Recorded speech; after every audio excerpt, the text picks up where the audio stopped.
To properly introduce the 2010 Chilean earthquake and tsunami, we first need to talk about the geological history of Chile. On May 22nd of 1960, the largest ever earthquake recorded hit the city of Valdivia in Chile. It was recorded at a magnitude of 9.5 with a rupture zone of 311 miles. Because of their lack of preparation, the destruction was vast.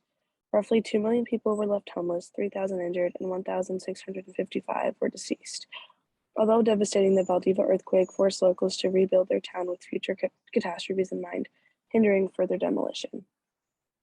As for the earthquake in 2010, the earthquake's epicenter was located 200 miles off the southwest coast of Chile's capital city, Santiago. It was measured at a magnitude of 8.8 and was felt across the continent all the way in Sao Paulo, Brazil. It is thought that the earthquake was caused by building water pressure in the subduction zone between the boundary of the Nazca Plate and South American Plate. The physical rupture was about 310 miles in length across the Chilean coast and caused for aftershocks of 5.5 magnitude in the following week. As for the direct impacts of the earthquake, seismographic monitoring in combination with GPS sensors found that this earthquake in 2010 caused for a slight shift in location of major cities, including Buenos Aires and Concepcion. Data from NASA also reported that the events rotated Earth's axis to an extent that shortened the day by about a millisecond. The initial earthquake alone created massive destruction in large cities around in the surrounding areas, but were mitigated because of the strict building codes after the earthquake in 1960 that was far more devastating. The stress from the earthquake created large ruptures in the rock along the plate boundary, which caused for the tsunami that followed.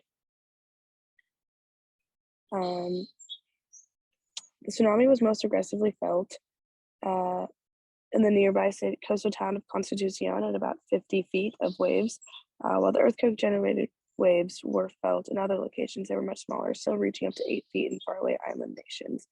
The image above depicts the travel time of these smaller but still significant waves to meet other locations. These waves were traveling about 450 miles per hour. The Juan Fernandez Islands, which is just 420 miles off the Chilean coast, felt the largest secondhand waves at about 10 feet, while locations along the coast of the United States and Mexico only saw waves of a few feet tall because of the time it took to travel. As for the damage, the 1960 Valdivia earthquake definitely mitigated structural damage that could have killed thousands more. Though with such a large catastrophe, it is inevitable that lives will be lost and people will be displaced. The 2010 earthquake hit the coastal communities of Maule and Biobío the hardest. In these areas, more than 400,000 homes were destroyed, displacing upwards of 1 million citizens. To make matters worse, people were left with little resource as the electricity, water, and gas services were cut off from neighboring towns as a result of the earthquake and tsunami. As you can see in the photo, the village up on the hill is far more intact than the lower area where rubble scatters the land and people are forced to reside. We're excited.